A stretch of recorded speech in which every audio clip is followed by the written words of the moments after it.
आज ये परिसर देश के इतिहास की एक अभूतपूर्व घटना को याद करने का साक्षी बन रहा है। आज भी मैं जब समाज के शोषित वंचित वर्ग के लिए बड़े निर्णय लेता हूं तो मैं गुरुदेव को जरूर याद करता हूं। 100 साल पहले की वो सामाजिक हालत, सदियों की गुलामी के कारण आई विकृतियां, लोग उस दौर में उन बुराइयों के खिलाफ बोलने से डरते थे, लेकिन श्री नारायण गुरु ने विरोध की परवाह नहीं की। वो कठिनाइयों से नहीं डरे, क्योंकि उनका विश्वास समरसता और समानता में था। उनका विश्वास सत्य, सेवा और सौहार्द में था। यही प्रेरणा हमें सबका साथ, सबका विकास का रास्ता दिखाती है। यही विश्वास हमें उस भारत के निर्माण के लिए ताकत देता है जहां अंतिम पायदान पर खड़ा व्यक्ति हमारी पहली प्राथमिकता है। साथियों, शिवगिरी मठ से जुड़े लोग और संत जन भी जानते हैं कि श्री नारायण गुरु में और शिवगिरी मठ में मेरी कितनी अगाध आस्था रही है। मैं भाषा तो नहीं समझ पा रहा था, लेकिन पूज्य सच्चिदानंद जी जो बातें बता रहे थे वो पुरानी सारी बातें याद कर रहे थे और मैं भी देख रहा था कि उन सब बातों पर आप बड़े भाव विभोर होकर के उसके साथ जुड़ जाते थे। और मेरा सौभाग्य है कि मठ के पूज्य संतों ने हमेशा मुझे अपना स्नेह दिया है। मुझे याद है 2013 में, तब तो मैं गुजरात में मुख्यमंत्री था, जब केदारनाथ में प्राकृतिक आपदा आई थी, तब शिवगिरी मठ के कई पूज्य संत वहां फंस गए थे, कुछ भक्तजन भी फंस गए थे। शिवगिरी मठ ने वहां फंसे लोगों को सुरक्षित निकालने के लिए भारत सरकार का संपर्क नहीं किया था। प्रकाश जी, बुरा मत मानना। शिवगिरी मठ ने, मैं एक राज्य का मुख्यमंत्री था, मुझे आदेश दिया और इस सेवक पर भरोसा किया कि भाई ये काम तुम करो। साथियों, मुझे भारत की आध्यात्मिक परंपरा, ऋषियों मुनियों की विरासत, उसे करीब से जानने और जीने का सौभाग्य मिला है। भारत की ये विशेषता है कि हमारा देश जब भी मुश्किलों के भंवर में फंसता है, कोई न कोई महान विभूति देश के किसी कोने में जन्म लेकर समाज को नई दिशा दिखाती है। कोई समाज के आध्यात्मिक उत्थान के लिए काम करता है, कोई सामाजिक क्षेत्र में समाज सुधारों को गति देता है। श्री नारायण गुरु ऐसे ही महान संत थे। निवृत्ति पंचकम और आत्मोपदेश शतकम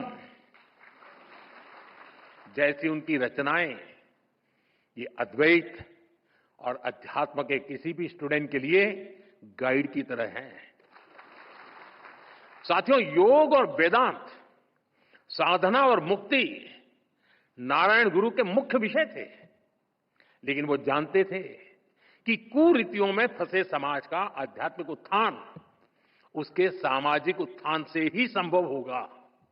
इसलिए उन्होंने अध्यात्म को समाज सुधार और समाज कल्याण का एक माध्यम बनाया। और श्री नारायण गुरु के ऐसे प्रयासों से गांधी जी ने भी प्रेरणा पाई, उनसे मार्गदर्शन लिया। गुरुदेव रविंद्रनाथ टैगोर जैसे विद्वानों को भी श्री नारायण गुरु से चर्चा का लाभ मिला।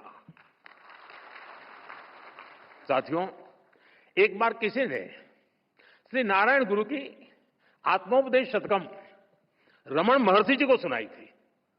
उसे सुनकर रमन महर्षि जी ने कहा था, अवर एल्लाम तेरिंजवर,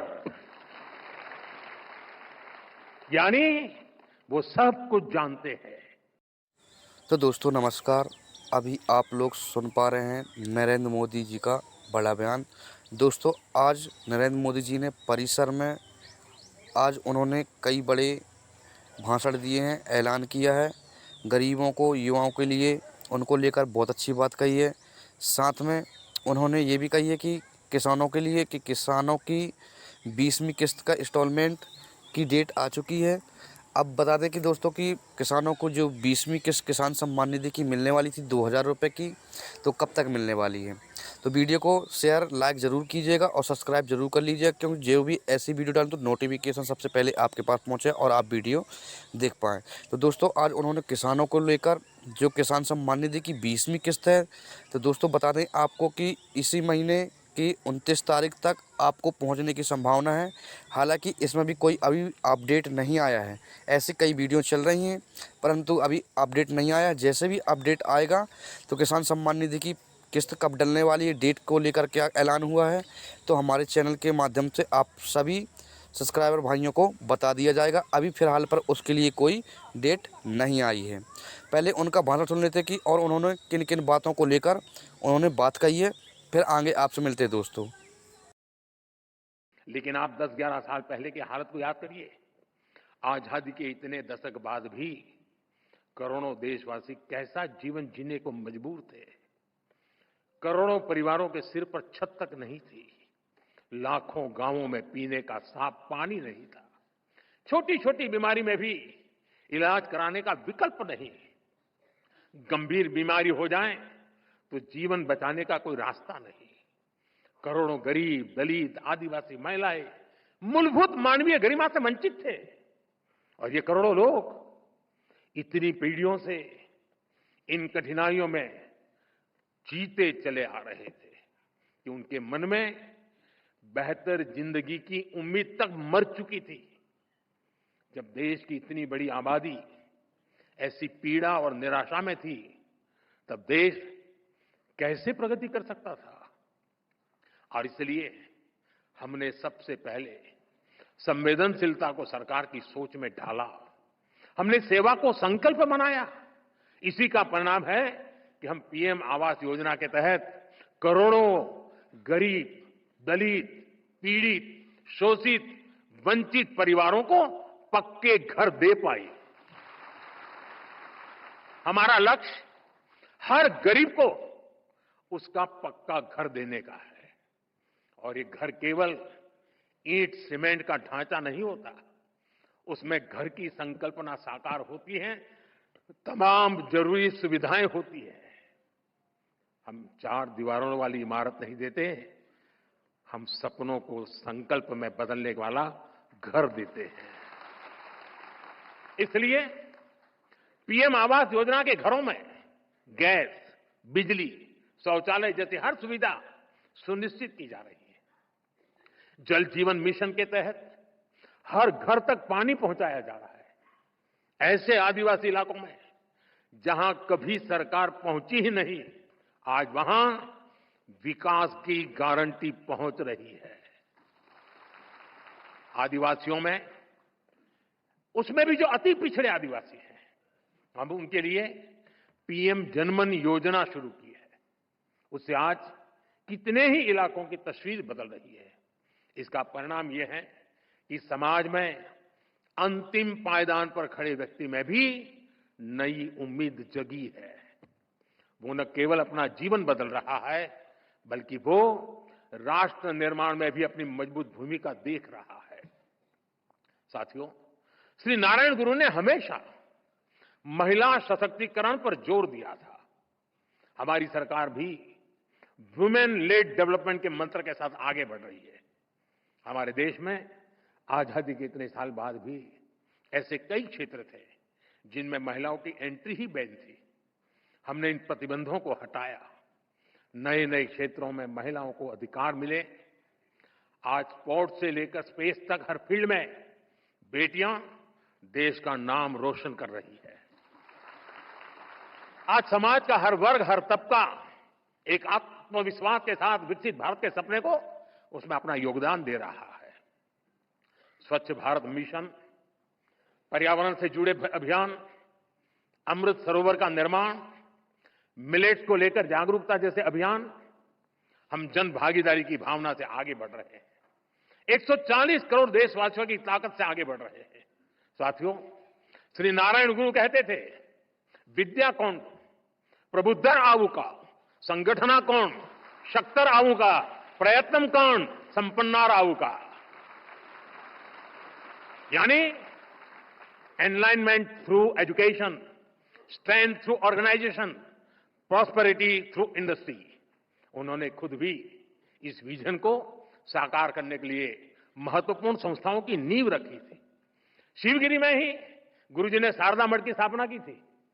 मां सरस्वती को समर्पित यह मठ, इसका संदेश है कि शिक्षा ही वंचितों के लिए उत्थान और मुक्ति का माध्यम बनेगी। मुझे खुशी है कि गुरुदेव के उन प्रयासों का आज भी लगातार विस्तार हो रहा है।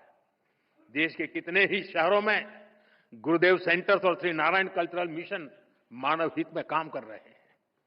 साथियों, शिक्षा, संगठन और औद्योगिक प्रगति से समाज कल्याण के इस विजन की स्पष्ट छाप आज हम देश की नीतियों और निर्णयों में भी देख सकते हैं। हमने इनके इतने दशक बाद देश में नई एजुकेशन पॉलिसी लागू की है। नई एजुकेशन पॉलिसी न केवल शिक्षा को आधुनिक और समावेशी बनाती है, बल्कि मातृभाषा में पढ़ाई को भी बढ़ावा देती है। इसका सबसे बड़ा लाभ पिछड़े और वंचित तबके को ही हो रहा है। साथियों, हमने पिछले एक दशक में देश में इतनी बड़ी संख्या में नई आईआईटी, आईआईएम, एम्स जैसे संस्थान खोले हैं, जितने आजादी के बाद 60 वर्षों में नहीं खुले थे। इसके कारण आज उच्च शिक्षा में गरीब और वंचित युवाओं के लिए नए अवसर खुले हैं। बीते 10 साल में आदिवासी इलाकों में 400 से ज्यादा एकलव्य आवासीय स्कूल खोले गए हैं। जो जनजातीय समाज कई पीढ़ियों से शिक्षा से वंचित थे, उनके बच्चे अब आगे बढ़ रहे हैं। भाइयों बहनों, हमने शिक्षा को सीधे स्किल और अवसरों से जोड़ा है। स्किल इंडिया जैसे मिशन देश के युवाओं को आत्मनिर्भर बना रहे हैं। देश की औद्योगिक प्रगति, प्राइवेट सेक्टर में हो रहे बड़े रिफॉर्म्स, मुद्रा योजना, स्टैंड अप योजना, इन सबका भी सबसे बड़ा लाभ दलित, पिछड़ा और आदिवासी समाज को हो रहा है। साथियों, श्री नारायण गुरु एक सशक्त भारत चाहते थे। भारत के सशक्तिकरण के लिए हमें आर्थिक, सामाजिक और सैन्य हर पहलू में आगे रहना है। आज देश इसी रास्ते पर चल रहा है। भारत तेजी से दुनिया की तीसरे नंबर की इकोनॉमी बनने की तरफ बढ़ रहा है। हाल में दुनिया ने यह भी देखा है कि भारत का सामर्थ्य क्या है। ऑपरेशन सिंदूर,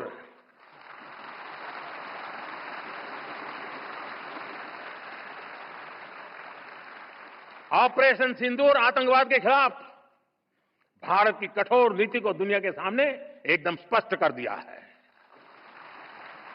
हमने दिखा दिया है कि भारतीयों का खून बहाने वाले आतंकियों के लिए कोई भी ठिकाना सुरक्षित नहीं है। साथियों, आज का भारत देश हित में जो भी हो सकता है और जो भी सही है, उसके हिसाब से कदम उठाता है। आज सैन्य जरूरतों के लिए भी भारत की विदेशों पर निर्भरता लगातार कम हो रही है। हम डिफेंस सेक्टर में आत्मनिर्भर हो रहे हैं और इसका प्रभाव हमने ऑपरेशन सिंदूर के दौरान भी देखा है। हमारी सेनाओं ने भारत में बने हथियारों से दुश्मन को 22 मिनट में घुटने टेकने के लिए मजबूर कर दिया। मुझे विश्वास है आने वाले समय में मेड इन इंडिया हथियारों का डंका पूरी दुनिया में बजेगा। साथियों, देश के संकल्पों को पूरा करने के लिए हमें श्री नारायण गुरु की शिक्षाओं को जन जन तक पहुंचाना है। हमारी सरकार भी इस दिशा में सक्रियता के साथ काम कर रही है। हम शिवगिरी सर्किट का निर्माण करके श्री नारायण गुरु के जीवन से जुड़े तीर्थ स्थानों को जोड़ रहे हैं। मुझे विश्वास है उनके आशीर्वाद, उनकी शिक्षाएं अमृतकाल की हमारी यात्रा में देश को रास्ता दिखाती रहेंगी। हम सब एक साथ मिलकर विकसित भारत के सपने को पूरा करेंगे।